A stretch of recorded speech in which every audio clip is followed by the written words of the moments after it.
కాదు యాడికి పోతున్నాం చీకు ఇప్పుడు పిజ్జా తినకపోతున్నా. ఎవరికి ఇష్టం పిజ్జా? నీకే.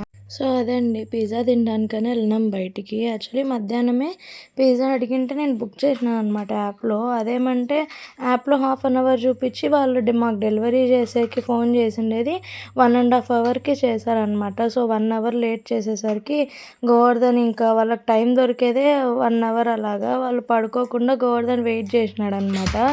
సో ఇంకా అందుకు కోపం వచ్చేసి మాకు వద్దు, మాకు రీఫండ్ చేసేయండి అని అంటే ఇంకా అది రీఫండ్ చేయించేసుకున్నాము. సో అందుకు ఇంకా చీకుకి ఈవినింగ్ తెచ్చుకుందాంలే చీకు అని అనేసింటే ఇంకా వాడు నిద్రపోయి లేచినాడు అనమాట. మర్చిపోయింటాడులే అనుకున్నాను. మళ్ళీ పడుకొని లేచినాక కూడా నాకు పిజ్జా కావాలని ఏడుస్తుంటే ఇంకా సరే అనేసి వాళ్ళ డాడీ వెళ్దాంలే పిజ్జా తినిపించేసుకొని వచ్చేద్దాం పిల్లలకి అని అంటే ఇంకా అందుకు పిజ్జా కోసం అని వచ్చేసినాము. ఇక్కడ మా చిన్నోడు వాడికి పెట్టలేదని వాళ్ళ డాడీని కొరికేస్తున్నాడు. అంతే అనమాట. వీడు చీకు బాగా ఎంజాయ్ చేసినాడు. సో అంతే. వీడియో నచ్చితే లైక్ అండ్ సబ్స్క్రైబ్.